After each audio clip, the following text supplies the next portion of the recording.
João Correia, os meus agradecimentos pela clareza e completude da exposição com que nos brindou. E chegamos agora àquela fase que é que eu gosto mais, em que um advogado vai dar a palavra a um juiz. O doutor tem a palavra. Muito obrigado.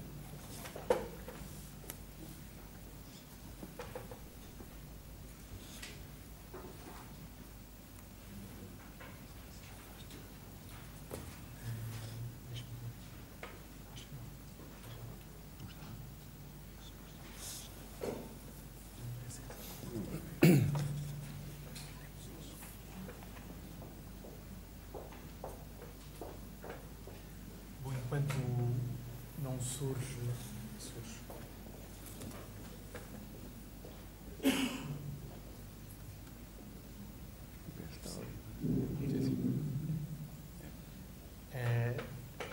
Em primeiro lugar, o meu agradecimento pelo convite que me foi formulado pelo Conselho Distrital de Lisboa da Ordem dos Advogados, também por agradecer também esta oportunidade de me associar à comemoração da profissão de advogado, sem a qual não há Estado de Direito. E queria aproveitar as palavras do Sr. Presidente para dizer que também partilho a ideia de que é necessária um bom relacionamento, que é necessário um bom relacionamento e uma empatia entre a advocacia e as magistraturas.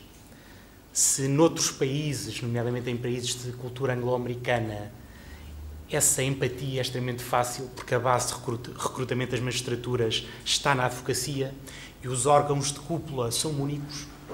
Aqui, entre nós, em que as magistraturas são carreiras autónomas, penso que a empatia e o bom relacionamento só se pode atingir através de uma promoção desse relacionamento pelas cúpulas orgânicas da advocacia e das magistraturas. E, portanto, saúdo esse entendimento e agradeço também. Farei uma intervenção sobre aspectos gerais da reforma.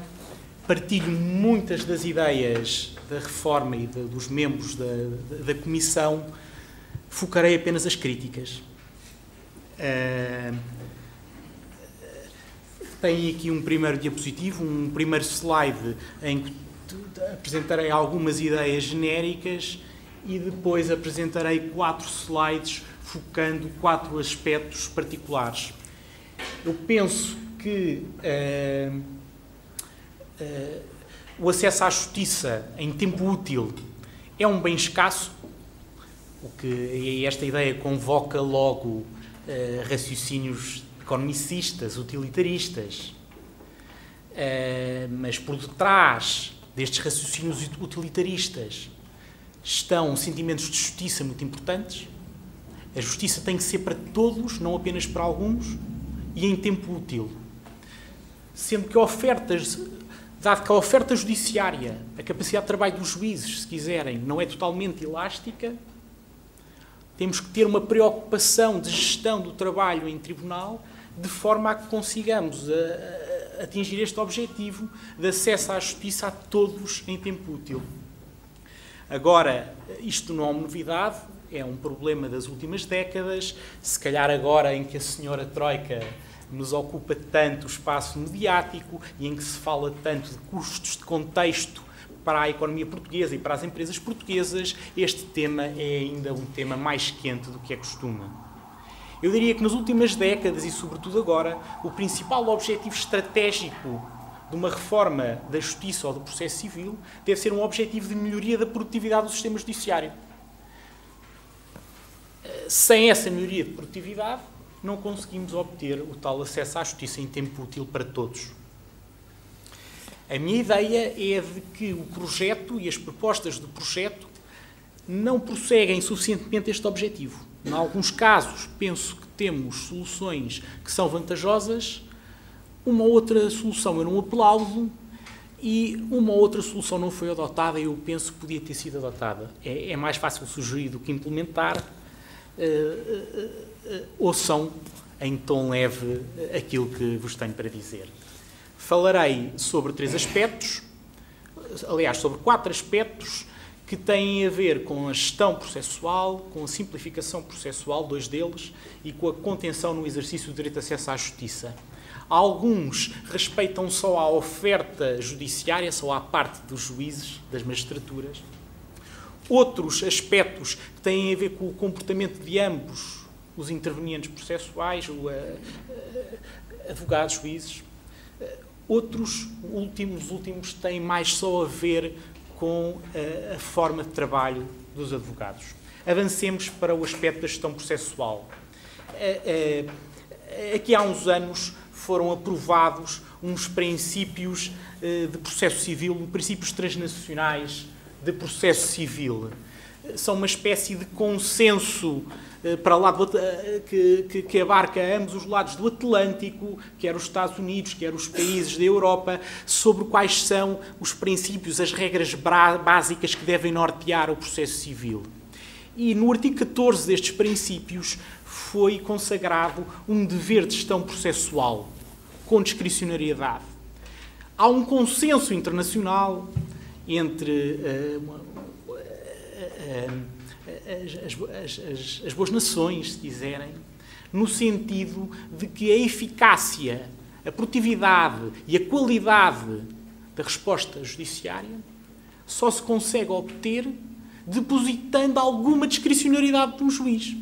Não precisamos de leis tão pormenorizadas, não precisamos de leis tão burocráticas, precisamos ter gente com capacidade de decidir e precisamos de lhes atribuir alguma discricionariedade na gestão processual. Esse não é o nosso paradigma.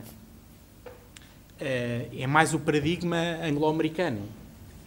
E será difícil interiorizar entre nós esse paradigma por causa daquele problema amontante que refiro no diapositivo.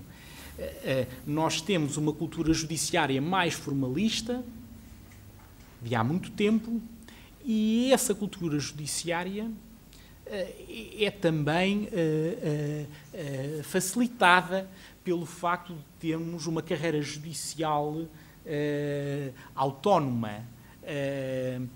No universo anglo-americano, como já referi há bocado, os juízes são recrutados na advocacia, serão advogados mais velhos, com uma autoridade obtida não apenas pela nomeação, não apenas pelo saber jurídico, mas também pela idade e pelo percurso na advocacia. É mais fácil reconhecer a estas pessoas grande discricionariedade na gestão processual. Em contraponto, entre nós, em que temos juízes muito novos, com poucos anos de vida após a saída da faculdade, é mais difícil reconhecer a estas pessoas uma grande discricionariedade e a autoridade informal que lhe está associada. Em todo o caso, apesar desta dificuldade, eu penso que o futuro terá que passar por esta maior discricionariedade. Não vale a pena estarmos a pagar um bom salário a pessoas com uma elevada formação jurídica para decidirem coisas decidirem as questões de forma burocrática. Temos que apostar na maior discricionariedade do juiz.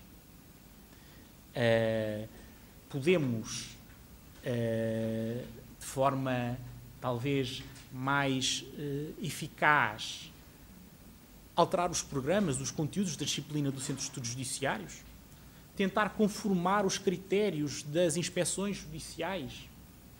Podemos, de forma indireta, tentar mudar a mentalidade dos juízes para que sejam menos formalistas e conheçam mais de mérito. Agora, não podemos desistir, penso eu, desse objetivo que, como dizia, constitui hoje um consenso transnacional. Penso que o projeto não adota suficientemente este propósito, esta ideia. E dou o exemplo da audiência preliminar, pedindo já desculpa ao orador seguinte por estar a pisar os seus terrenos, mas no projeto a audiência preliminar é trabalhada no lugar que agora ocupa no Código atual, artigos 508A e seguintes, e temos um regime muito pormenorizado, não muito diferente do atual, sobre quando é que deve ser dispensada ou não a realização da audiência preliminar, por que motivos e quais são os atos que devem integrar a audiência preliminar. Discricionariedade, menor burocracia, o caminho para esse fim, não o vejo aqui. E penso que a retirada da iniciativa e da discricionariedade ao juiz ocorre mais no projeto, em alguma medida, do que na lei atual. Na medida em que, no artigo 508C, número 3 do projeto, está previsto um direito potestativo das partes de provocarem uma audiência preliminar para produzir reclamações em frente do juiz. O que é que eu penso sobre isso? Penso que temos um problema de mentalidades. Eu trabalho para dar um exemplo, falando da realidade prática, eu estou colocado nas varas cíveis de Lisboa há mais de 10 anos e creio que grande parte dos meus colegas não aceitaram bem a reforma de 97 e realizam poucas vezes a audiência preliminar. Outros fazem, eu faço parte desses, que gostam de fazer audiências preliminares,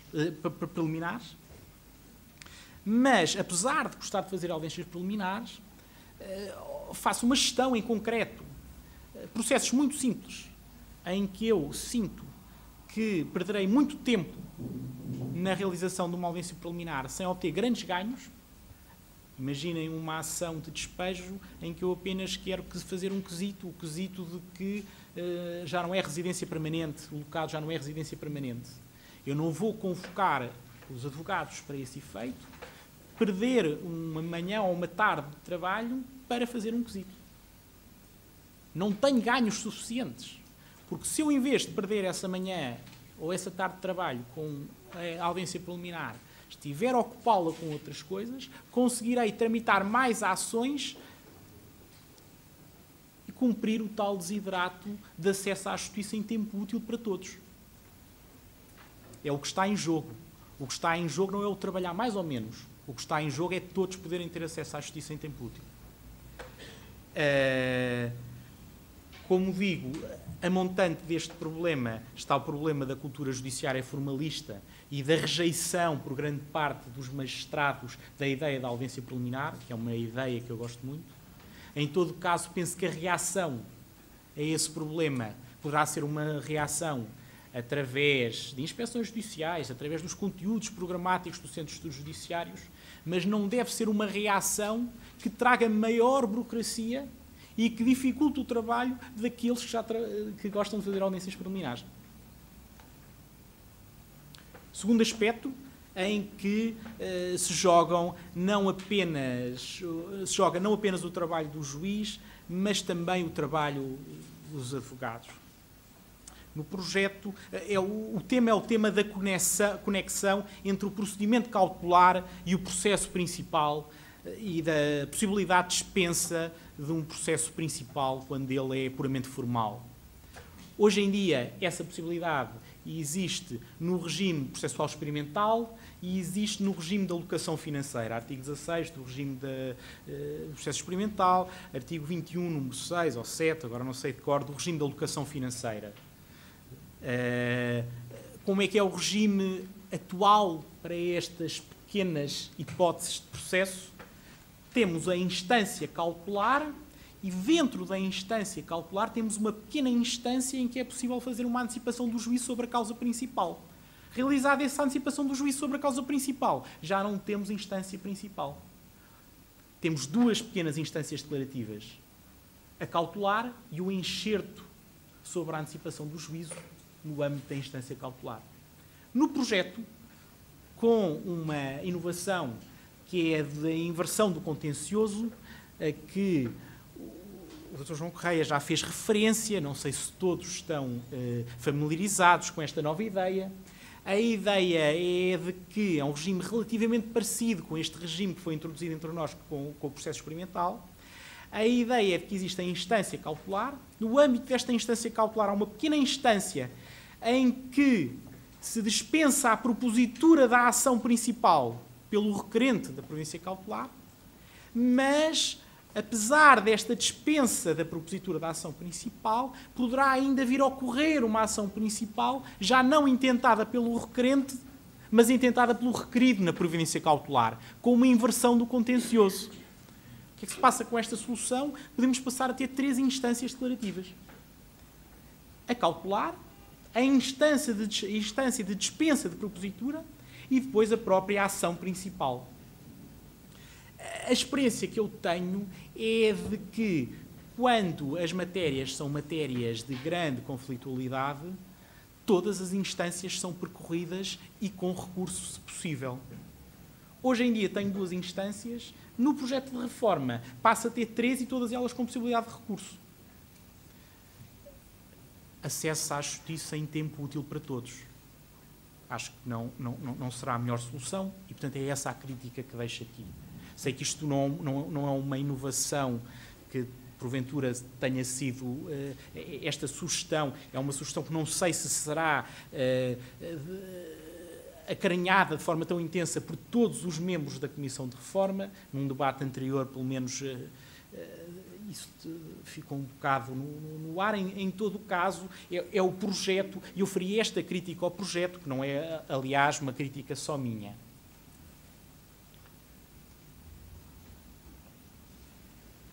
Ainda em matéria de formas de processo e de ganhos de produtividade de ambos os lados para todos os operadores.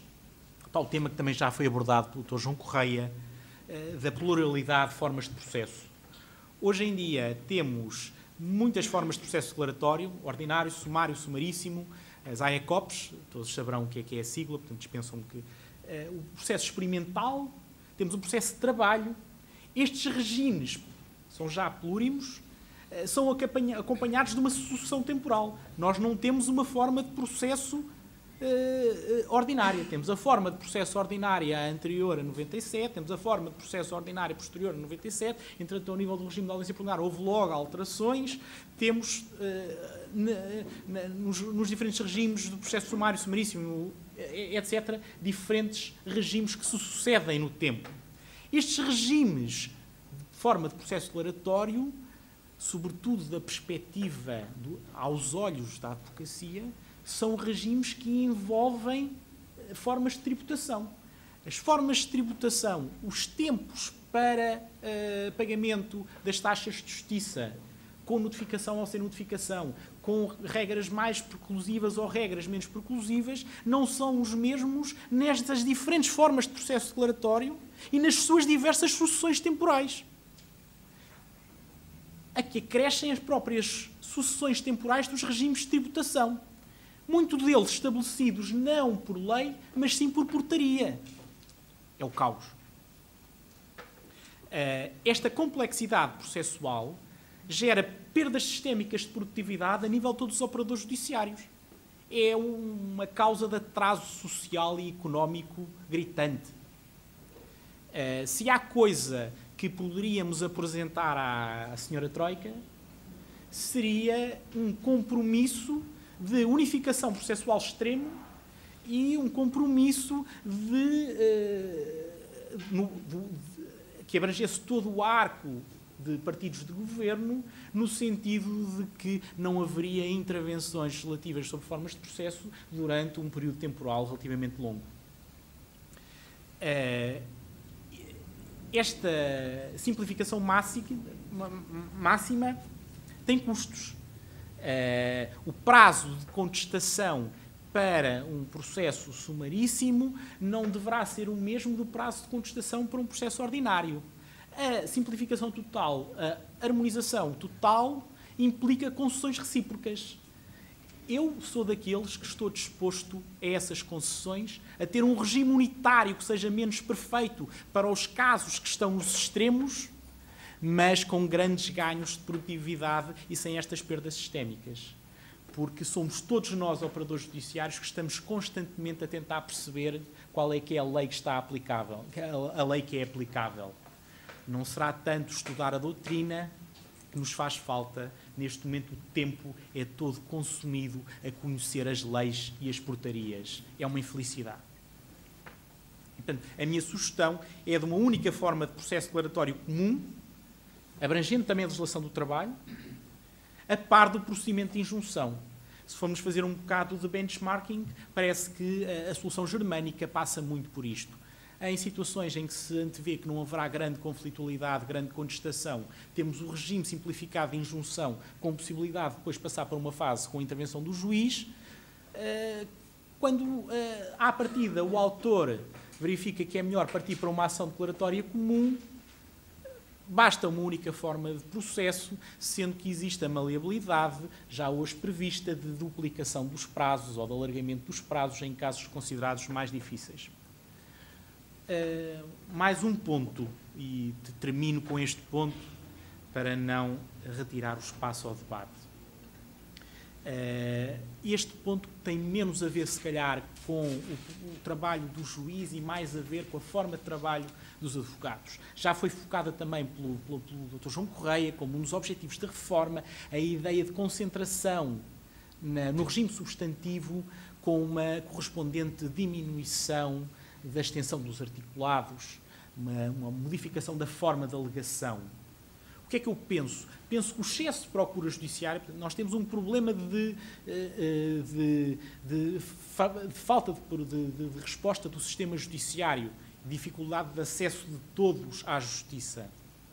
Essa dificuldade de acesso à justiça tem não apenas a ver com a falta de resposta dos juízes, tem também a ver com o excesso de procura. Ora, o excesso de procura não corresponde apenas ao número de processos que entram todos os anos. Corresponde ao número de processos a multiplicar pela complexidade de cada processo, medida pela extensão dos articulados e dos rolos de testemunhas. Processos muito simples, cheguei a fazer, e nunca trabalhei na pequena instância civil de Lisboa, cheguei a fazer 10 julgamentos numa tarde, em processos repetitivos e simples. Na pequena instância civil de Lisboa faz-se 50 ações sumaríssimas, faz-se o julgamento de 50 ações sumaríssimas numa tarde com alguma facilidade. Mas eu tenho muitas vezes processos nas varas cíveis de Lisboa que me reclamam um mês de trabalho. Ou tenho de vez em quando processos que reclamam um mês de trabalho.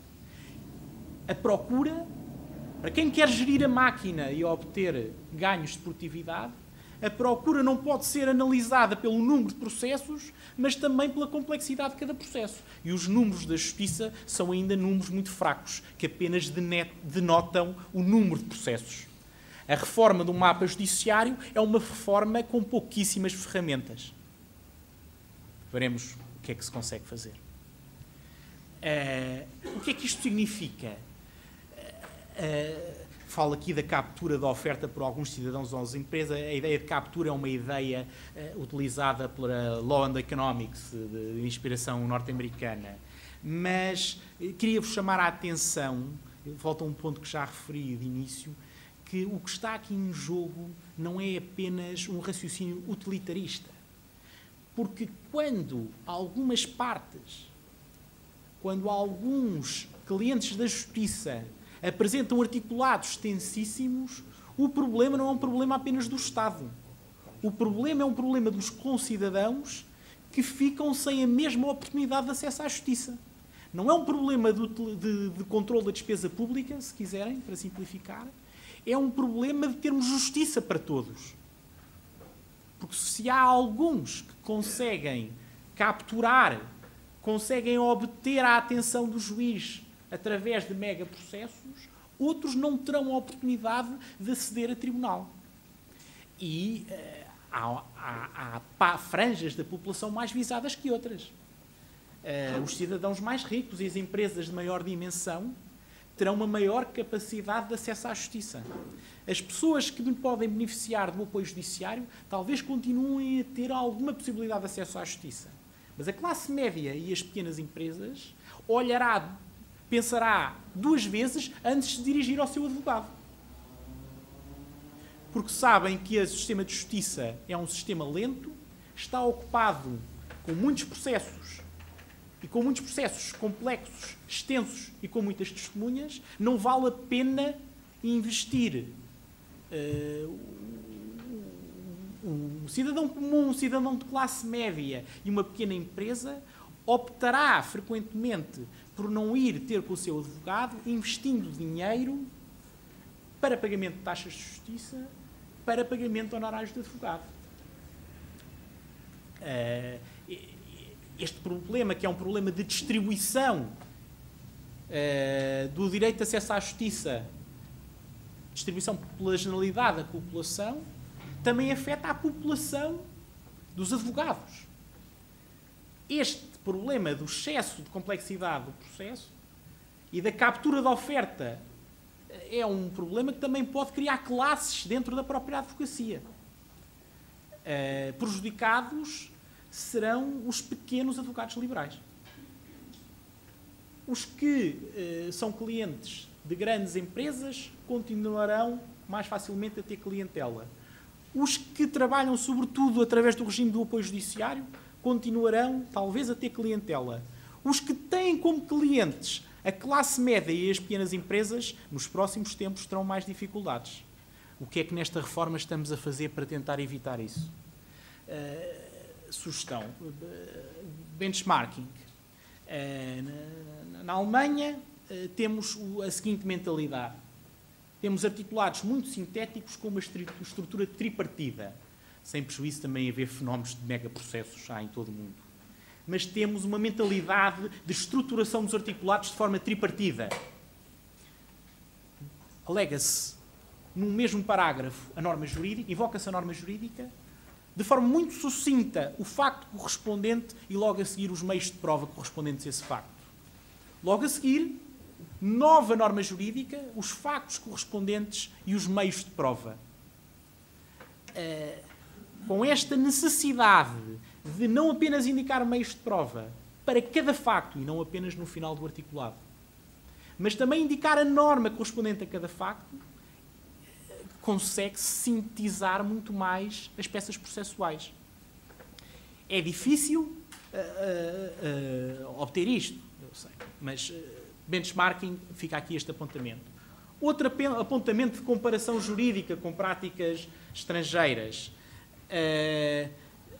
Também na Alemanha, parece que cada testemunha oferecida implica a realização de um determinado preparo.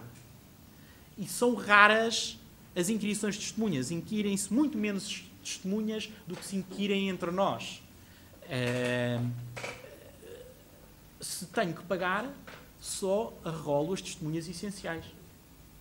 Se os julgamentos são mais curtos com menos testemunhas, eu, juiz, consigo fazer mais julgamentos. Se for uma pessoa que gosta de trabalhar, eu sei, mas percebem onde quero chegar. Esta matéria deve ser associada na saúde à ideia de taxa moderadora. A nível do Regime Nacional de Saúde, chegou-se à conclusão que é necessário alguma cobrança, não tanto para suportar os custos do Sistema Nacional de Saúde, mas mais para induzir boas práticas ou para tentar prevenir más práticas de captura do Serviço Nacional de Saúde por pessoas que não estão efetivamente doentes. Nós aqui não temos um serviço tão gratuito, as taxas de justiça ainda são elevadas e penso que há os advogados com quem falo dizem que são cada vez, que isso se sente muito hoje, de que as taxas de justiça são elevadas, mas não são progressivas, não são inteligentes, porque não promovem uma correta utilização do direito de acesso à justiça. O que é que eu proponho? Proponho que haja uma diminuição da tributação de base, mas que haja uma tributação acrescida pela extensão dos articulados e pelo oferecimento de testemunhas. Esta parte da tributação acrescida pela extensão dos articulados é de implementação prática extremamente difícil, porque depois é difícil saber qual é o critério. Em todo caso, gostaria de deixar este ponto de reflexão e também chamar a atenção que entre nós não é uma novidade. Para as pessoas mais velhas,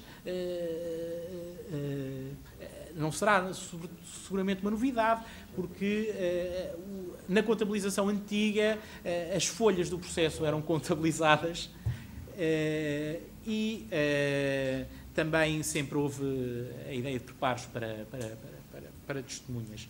Deixo estas sugestões para discussão, para esta reforma ou para outra reforma, mas sobretudo para irmos falando nas nossas profissões. Muito obrigado.